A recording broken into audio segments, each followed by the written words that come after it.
Welcome back to the channel, where we dive into the wildest political dramas unfolding right now. Today we're unpacking a bombshell story rocking the Trump administration, the Jeffrey Epstein files controversy.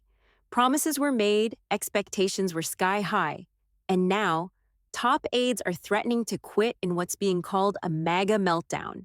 From heated White House clashes to conspiracy theories gone wrong, let's break down what happened, why it happened, and why it's tearing Trump's team apart. This story exploded when the Department of Justice dropped a memo that crushed MAGA hopes about the Epstein files. Here's Ari Melber setting the stage for the chaos. This is truly unusual breaking news. You know the breaking news animation. You know sometimes the news is big, significant, serious. This one is unusual.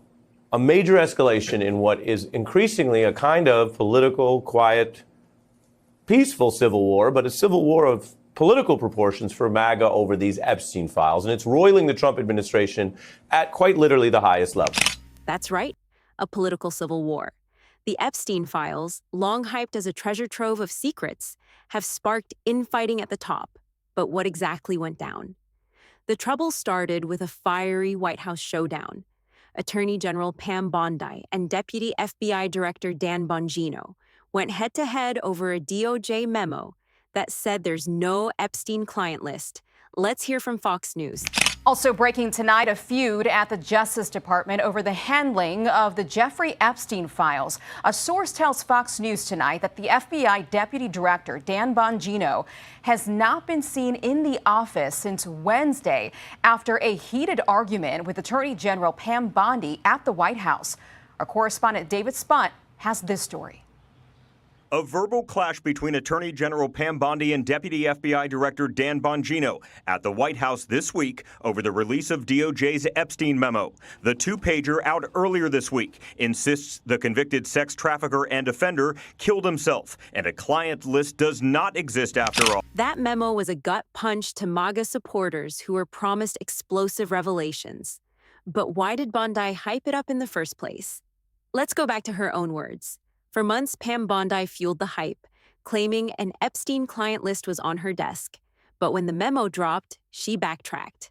Here's what she said. He teased the release of the Epstein material for months. The DOJ may be releasing the list of Jeffrey Epstein's clients? Will that really happen? It's sitting on my desk right now to review. But earlier this week, when pressed, I was asked a question about the client list, and my response was, it's sitting on my desk to be reviewed, meaning the file along with the JFK, MLK files as well. That's what I meant by that. So Bondi went from promising a bombshell to saying, oops, just kidding. No wonder MAGA's furious.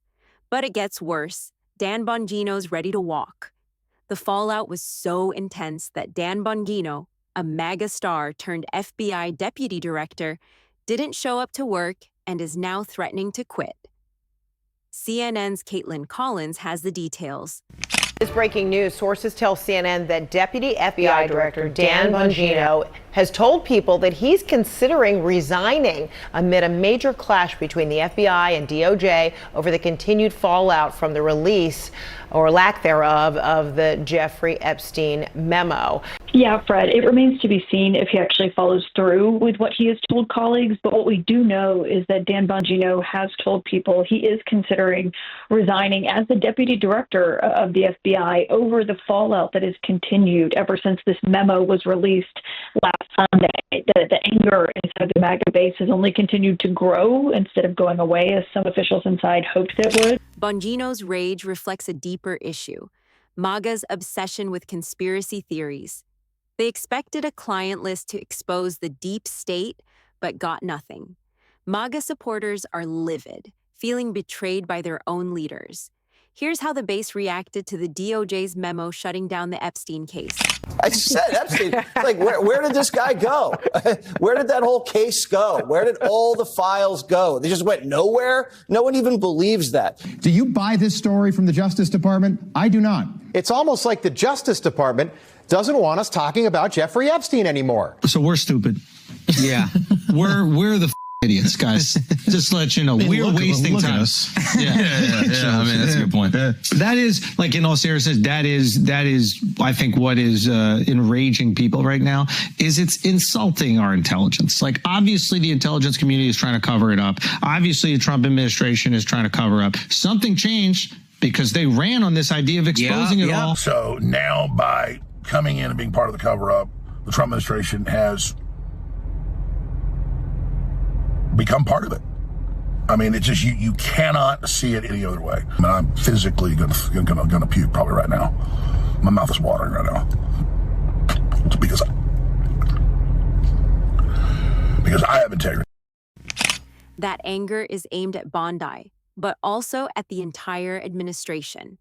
They ran on exposing secrets, but now they're part of the cover-up narrative. So why does this matter?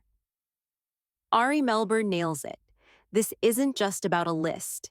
It's about the dangers of governing by conspiracy and the dysfunction it creates.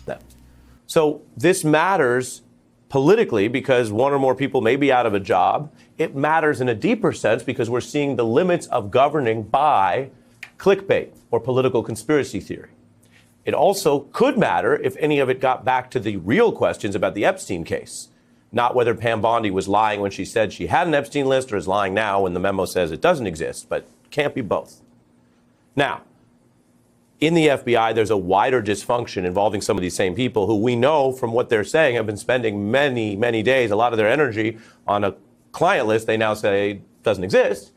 But the Times is reporting that the FBI is taking the unusual step of using lie detectors for loyalty tests, subjecting personnel to questions as specific as to whether they've criticized or, quote, cast aspersions on Patel, who you just saw in that other clip talking about gangsters.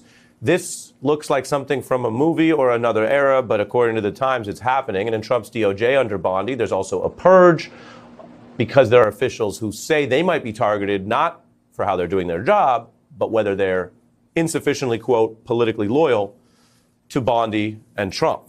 Fired without explanation, a culture of fear is how the Post describes it. And so one more point on all this tonight. What started as a very real question about a suspicious in-custody death, any journalist or lawyer could tell you the government's holding a high-profile detainee and they die under suspicious circumstances, you want to investigate that. What started with something real morphed into a MAGA conspiracy theory that was sold so hard by these leaders that it's blown up in their face.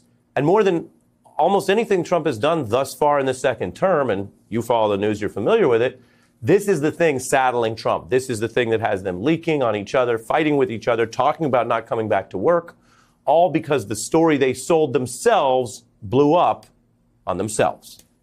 I want to bring it up. This fiasco exposes a Trump administration caught in its own hype, alienating its base and risking resignations.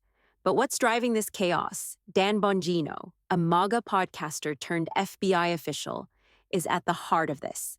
CNN's Evan Perez explains why this role might be pushing him to the edge. There's a larger issue here, and I think, if you look at Dan Bongino, he was a very successful podcaster. He had a very big following online, certainly very financially successful with his podcast that was a very, very strong appeal inside MAGA world. And this job really hasn't been, I think, very much fun. And if you've seen him doing some of his interviews in right-leaning media and conservative media, he has said as much. He has said that this job is taking a toll on his life, on his personal life, with his family.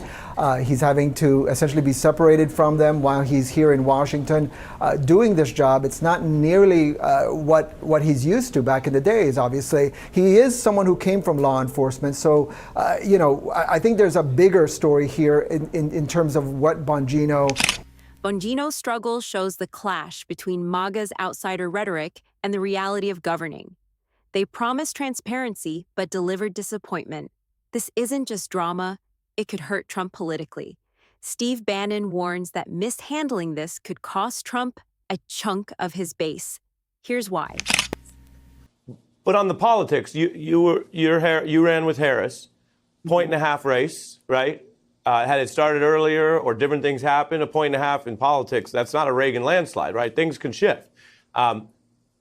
Bannon says, whatever you think of him on the politics, that if they continue to mess this up, they're going to lose 10% of their base, which in a general election, quick math, would be a 5-point swing, which is pretty striking about how big they think the issue is. A 5-point swing could be catastrophic in a tight election. This Epstein mess is a self-inflicted wound for Trump's team. And there you have it. A Trump administration imploding over unfulfilled promises and conspiracy theories gone wrong. From Pam Bondi's hype to Dan Bongino's rage quit threats, the Epstein files saga has exposed deep cracks in MAGA world. Will they recover, or will this cost them their loyal base? Let me know what you think in the comments, and don't forget to like, subscribe, and hit that bell for more political deep dives. Until next time, stay curious.